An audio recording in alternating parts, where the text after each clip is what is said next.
బంగారం, బ్యాంకులు, ఇతర ప్రైవేటు సంస్థల్లో ఉన్న విడిపించి కొనబడను. కొమ్మూరి గోల్డ్, ఆంధ్ర మరియు తెలంగాణ. నమస్తే, వెల్కమ్ టు మనం టీవీ. నా పేరు వలి. పొంగనూరు నియోజకవర్గంలో మళ్ళీ ఉద్రిక్త పరిస్థితులు కనిపిస్తున్నాయి. ఇక్కడ మీకు విజువల్లో చూపిస్తాను. పొంగనూరులో ముఖ్యంగా అక్కడ మాజీ ఎంపీ రెడ్డెప్ప నివాసానికి రాజంపేట వైసీపీ ఎంపీ మిథున్ రెడ్డి వచ్చారు.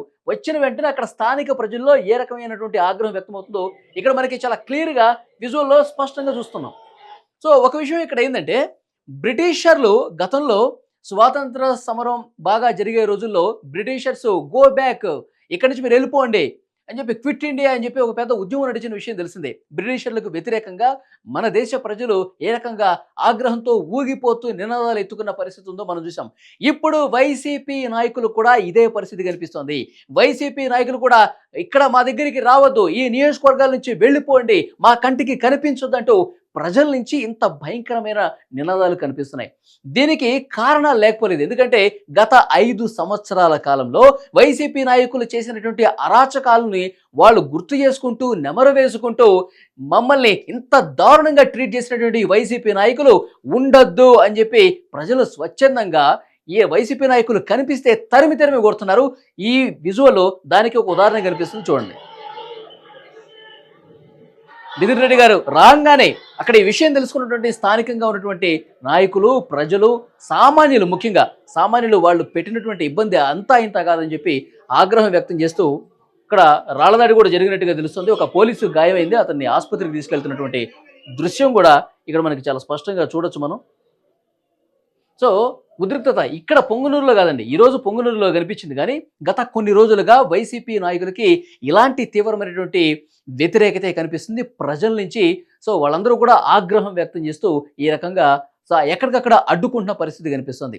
ముఖ్యంగా మిథున్ రెడ్డి గారి గురించి, వారి తండ్రి పెద్దిరెడ్డి రామచంద్రారెడ్డి గురించి మనం ప్రత్యేకంగా మాట్లాడుకోవాలి. ఎందుకంటే పొంగనూరు నియోజకవర్గంలో జరిగింది కాబట్టి. ఈ 5 సంవత్సరాల కాలంలో ఎలాంటి పరిస్థితులు నెలకొన్నాయో ఒక్కసారి మీకు చూపించే ప్రయత్నం చేస్తా. ఒక్కసారి మనం గుర్తు చేసుకోవాలి. ఎందుకంటే ఈ 5 సంవత్సరాల్లో వాళ్ళు ప్రతి చోట కూడా పాల డైరీలు ఏర్పాటు చేశారండి. పాల డైరీలు ఏర్పాటు చేసి అక్కడ పాలు ఇచ్చేటటువంటి రైతులు, ఆ పాలు అమ్ముకునేటువంటి రైతులు ప్రతి ఒక్కరు కూడా వాళ్ళ డైరీలోనే పాలు పోయాలి, వేరే పాల డైరీలో పోయడానికి లేదు. అది వాళ్ళొక ఏదో కొత్త చట్టం, వాళ్ళకు పర్సనల్గా ఒక కొత్త చట్టం తీసుకొచ్చినట్టుగా ప్రతి ఒక్కరు కూడా వాళ్ళకే పాలు పోయాలంట. రైతులు నెత్తి నోరు బాదుకునేవాళ్ళు. ఇక వాళ్ళకి గత్యంతరం లేక ఆ విధంగా వాళ్ళకే పాలు అమ్మాల్సినటువంటి పరిస్థితి వస్తుంది. వాళ్ళు ఇచ్చిందే రేటు, వాళ్ళు ఎంత ఇస్తే అంత తీసుకోవటం, అంతే తప్ప మారు మాట మాట్లాడడానికి లేకుండా పోయింది. మరొక వైపు పెద్దిరెడ్డి రామచంద్రారెడ్డి గారి కనుసన్నల్లో ఇసుక అక్రమ తవ్వకాలు జరిగిన విషయం తెలిసిందే. ఇసుకను లూటీ చేశారు, పెద్ద కుంభకోణం జరిగింది, వేల కోట్లు దోచుకున్న పరిస్థితి ఉంది. అక్కడ ఆ నియోజకవర్గాల్లో ఇటు ఉమ్మడి చిత్తూరు కావచ్చు, కడప జిల్లాలో కావచ్చు, ఎవరు ఏ ఒక్క సామాన్యుడు ఇల్లు కట్టుకోవాలన్నా సరే వాళ్ళకి కప్పుని చెల్లించాల్సిందే. ఆ ఇసుకకు సంబంధించి కావాలంటే వాళ్ళకి ఎంత అడిగితే అంత చెల్లించాలి. అసలు యాక్చువల్గా ఇసుక ఆన్లైన్లో పెట్టారండి. ఆన్లైన్లో దొరికిన పరిస్థితి ఉందా? లేదు. ఎందుకంటే వైసీపీ నాయకుల దగ్గరే వాళ్ళు మొత్తం బ్లాక్ చేసుకున్నారు. వాళ్ళకి డబ్బులు ఇస్తేనే, కప్పం కడితేనే ఇసుక వచ్చేదే. అప్పుడు కానీ ఇల్లు కట్టుకొని దుర్భర పరిస్థితులు అలా ఉండేవి. ఇటువైపు పాలు కావచ్చు, ఇటు ఇసుక కావచ్చు, అనేక విషయాల్లో ఇలాంటి లూటీనే జరిగింది. అనేక భూ కబ్జాలు జరిగినాయి. సో కుంభకోణాలు జరిగినాయి.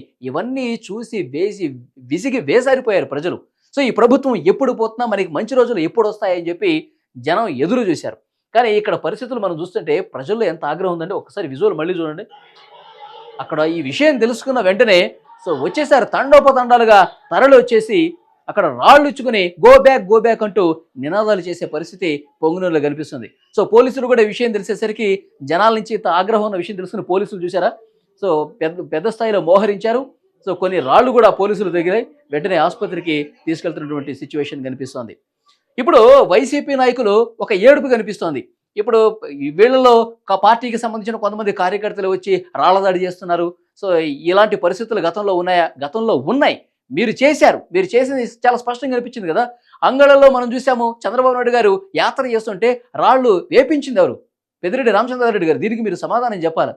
ఇప్పుడు వాళ్ళ సొంత నియోజకవర్గంలోనే వాళ్ళు కాలు పెట్టనీయకుండా అలాంటి పరిస్థితులు కల్పించారు కదా మీరు. ఇప్పుడు మీ పార్టీకి సంబంధించిన ఎంపీని రఘురామకృష్ణరాజు గారిని వారి సొంత నియోజకవర్గానికి వెళ్ళలేకుండా ఏం చేశారు?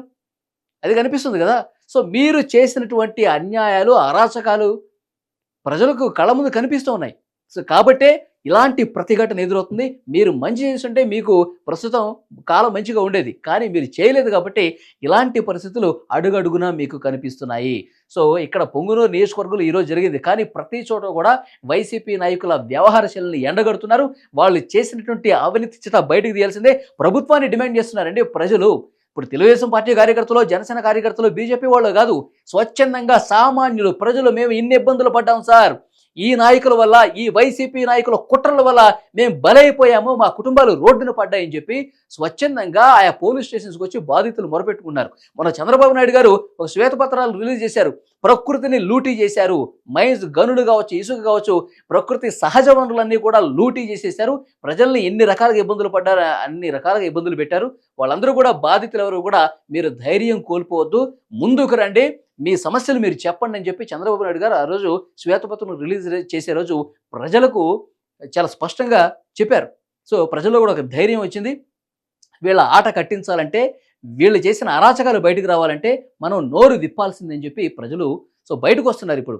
దాంట్లో భాగంగానే ఇలాంటి ఘర్షణ పూరిత పరిస్థితులు కనిపిస్తున్నాయి. స్వచ్ఛందంగా సామాన్య ప్రజలు రోడ్డు మీదకి వచ్చి ఈ వైసీపీ నాయకులు చేసిన అరాచకాల్ని తెర మీదకు తీసుకొస్తున్నారు. వీళ్ళ ఆట కట్టించే ప్రయత్నం త్వరలోనే ఉంది. ఈ ప్రభుత్వం కూడా చాలా సీరియస్గా దృష్టి పెట్టిన పరిస్థితి కనిపిస్తోంది.